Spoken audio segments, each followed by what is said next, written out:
اچھا حبیب صاحب، یہ جو اپوزیشن الائنس ہے یہ آپ کو میچور ہوتا ہوا دکھائی دے رہا ہے کہ مولانا بھی اس میں شامل ہوں؟ دیکھیے یہ الائنس تو میچور ہو رہا ہے، یعنی جو کل کی میٹنگ ہے میرے حساب سے یہ کچھ جلدی ہو گئی ہے، یعنی اس کو تھوڑا دیر ہونی چاہیے تھی۔ میرا خیال تھا کہ اگلی میٹنگ ہوگی 15 فروری کے بعد، اچھا، لیکن اس سے پہلے ہی یہ میٹنگ ہو گئی ہے، ٹھیک ہے، اور اس کے بعد پھر اس کا جو اعلامیہ جاری کیا گیا ہے وہ بڑی اہمیت اختیار کر گیا ہے۔ اب یہ ہے جو میں سلمان اکرم راجہ صاحب سے بھی پوچھ رہا تھا کہ اس اتحاد کی تنظیمی شکل کیا ہوگی، یہ وہ سوال ہے جو مولانا فضل الرحمان کے ذہن میں موجود ہے۔ ٹھیک، مولانا فضل الرحمان کے کیونکہ وہ جس طرح کی ان کی پارٹی ہے، منظم جماعت ہے، تو وہ تنظیمی ہیئت اس کی قائم کرنا چاہتے ہیں۔ تو وہ تنظیمی ہیئت کیا ہوگی، یہ کام کرنا ہے پاکستان تحریک انصاف نے، صحیح، یہ ان کو سمجھنا ہے کہ پاکستان تحریک انصاف اب اگر اس اتحاد کا حصہ ہے تو کیا وہ خود سربراہ بنے گی؟ تو پاکستان کی روایت یہ بتاتی ہے کہ ایسا نہیں ہوتا۔ محترمہ بے نظیر بھٹو نے بھی جب اپنا اتحاد بنایا تھا تو اس کی سربراہ خود نہیں بنی تھی، انہوں نے اتحاد کا سربراہ ڈاکٹر طاہر القادری کو بنایا تھا۔ ٹھیک ہے، تو اور پھر پہلے بھی ہم جتنے بھی اتحاد دیکھ چکے ہیں ان میں قاضی حسین احمد صاحب، جی آپ نے وہ ذکر کیا، جی ان میں سب لوگ جو اتحاد کی سربراہی کرتے رہے وہ عام طور پہ رائٹ ونگ کے لوگ ہوتے۔ تو یہاں پہ لاجیکل بات یہ ہے کہ اس اتحاد کی سربراہی مولانا فضل الرحمان کو دے دی جائے۔ اگر یہ معاملہ تنظیمی سطح پہ اس طرح آگے بڑھتا ہے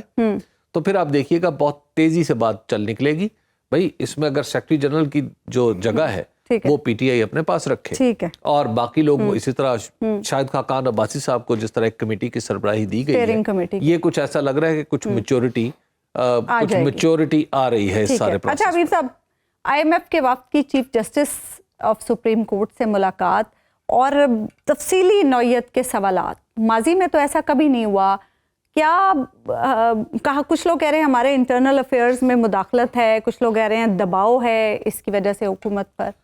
ایک تو یہ ہے کہ جو 97 سے جو آئی ایم ایف ہے اس نے اپنے لیے ایک سلسلہ رکھا ہے، وہ اپنی پیرامیٹرز بنائے ہیں اور پھر 2018 میں وہ ڈیولپ ہوئے تھے۔ وہ یہ تھا کہ جن ملکوں کو قرضہ دیا جا رہا ہے یا جو ملک بار بار قرضہ لے رہے ہیں، آخر وہ انہیں ضرورت کیوں پیش آ رہی ہے؟ تو پتہ ہی چلا کہ گورننس کے مسائل ہیں، عدالتوں کے مسائل ہیں، اینٹی کرپشن کے مسائل ہیں۔ تو یہ سارے مسائل کا جائزہ لینے کے لیے انہوں نے پھر ایک کام شروع کیا۔ اب اگر آپ کو یاد ہو تو سری لنکا میں 2023 میں جب وہاں کا 2022 کا کرائسس تھا، 2023 میں جب پھر وہاں پہ اسی طرح کا وفد گیا تھا، اچھا، اور اس نے بھی جا کے وہاں یہی سارے کام کیے تھے، اور اس نے ایک ڈیٹیلڈ قسم کا ایک چارٹر بنا کے دیا تھا، سٹیپ جسے کہتے ہیں تھنگز ٹو ڈو کی فہرست بنا کے دی تھی۔ تو اس کے علاوہ اس کے علاوہ افریقہ کے کئی ملک ہیں، ان کا بھی انہوں نے یہی کام کیا۔ تو پہلے تو ہمارے وزیر اعظم جس بات پہ آج خوشی منا رہے تھے کہ آئی ایم ایف نے کہا بڑا اچھا کیا ہے، تو مجھے اس بات پہ حیرت ہو رہی تھی کہ یہ خوشی کا مقام نہیں ہے، یہ فکر کا مقام ہے کہ ہمارا جو شمار ہے وہ کرونک، یعنی ایسے ہے کہ ازلی بیمار قسم کے لوگوں میں ہونے لگا ہے، کہ جو سری لنکا اور اس طرح کے، میں ان ممالک کی بڑی عزت ہمارے دنیا میں ان کی بڑی عزت ہے ہمارے سر آنکھوں پر، لیکن جب آپ وہاں پہ آپ نے اپنا درجہ گرا کے خود کو ان کے برابر کر لیا ہے اور آپ آئی ایم ایف کی تھپکی پہ خوش ہو رہے ہیں، تو پھر ہم کیا کریں؟ اس کا مطلب ہے پھر آپ کو فکر نہیں ہے، فکر پھر ہم کریں۔ دوسری بات یہ ہے کہ جو ان کا یہ جو معاملہ ہوا ہے آئی ایم ایف کا، اس کا ایک پولیٹیکل ریپرکشن بھی ہے۔ وہ کیا؟ وہ یہ ہے کہ آئی ایم ایف امریکہ کے ساتھ مل کے کام کرتا ہے اور امریکہ کا ویٹو ہے اس میں۔ جب آئی ایم ایف کی طرف سے قدغنیں سخت ہونے لگے اور ان یوزل کام ہونے لگے پاکستان کے تناظر میں، تو آپ سمجھ لیں کہ کہیں نہ کہیں کچھ پریشرز آ رہے ہیں۔ یہ جو یک آپ کو اچھے بچے بن کے نظر آ رہے ہیں نا سب لوگ، یہ دراصل آئی ایم ایف کے پیچھے جو پریشرز ہیں ان کا کام ہے۔ جو کل کا عدالت میں ملنا ہے، ظاہر ہے وہاں پہ یہ بات تو نہیں ہوگی کہ فلاں مقدمہ کیسا ہے، فلاں مقدمے میں کیا ہے، لیکن میری جو پولیٹیکل انڈرسٹینڈنگ ہے وہ یہ ہے کہ آپ اس کو جو پاکستان کے اندر پولیٹیکل حالات ہیں اس سے جوڑ کے دیکھ سکتے ہیں، کیونکہ پاکستان کے سیاسی حالات میں پاکستان تحریک انصاف ایک فریق ہے، پاکستان کے جو قانونی معاملات ہیں ان میں تحریک انصاف اور عمران خان ایک فریق ہے۔ ڈاٹس کنیکٹ کریں تو پوری پکچر واضح ہو جائے گی۔ کنیکٹ کریں گے تو آپ کو پتا چلے گا کہ آئی ایم ایف کا عدالتوں سے ملنا خالی از علت نہیں ہے، اس سے پہلے کچھ چیزیں ہو چکی ہیں، کچھ خط بھی لکھے جا رہے ہیں۔ ٹھیک ہے ناظرین، سپریم کورٹ میں جسٹس امین الدین خان کی سربراہی میں 7 رکنیانی بینچ نے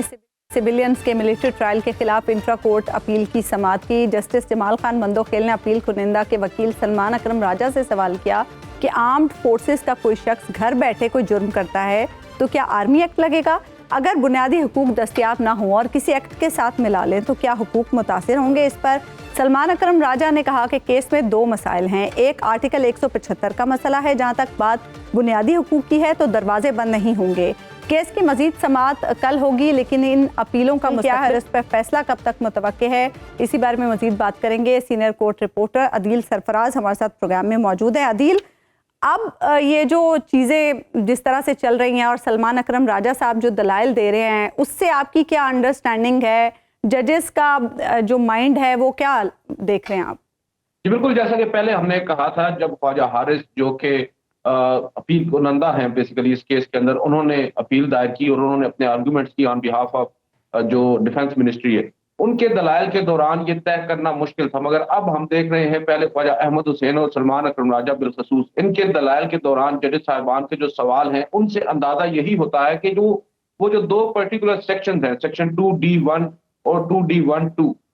ان دونوں کو جو کالعدم قرار دیا تھا مرکزی فیصلے میں جو جسٹس اعجاز الحسن کی سربراہی میں 5 رکنی لارجر بینچ نے دیا تھا، ان سیکشنز کو ممکنہ طور پر یہ بینچ بحال کرنے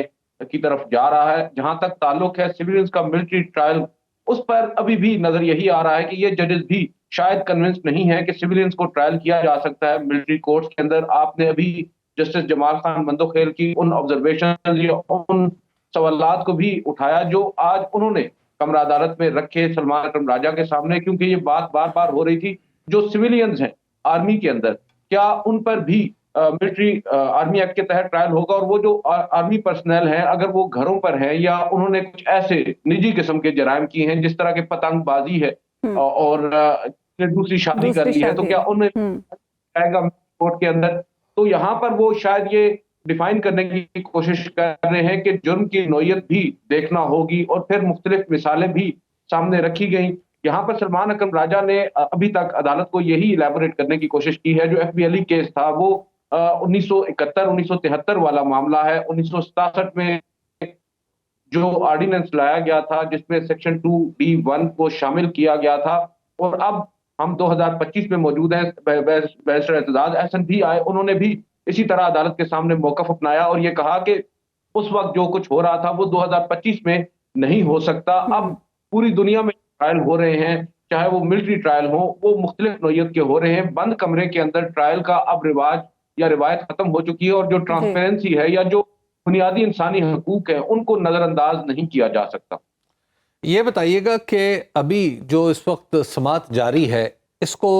اس پہ ہم دیکھ رہے ہیں کہ یہ کافی طول پکڑ رہی ہے، تو یہ کب تک سماعت جاری رہے گی؟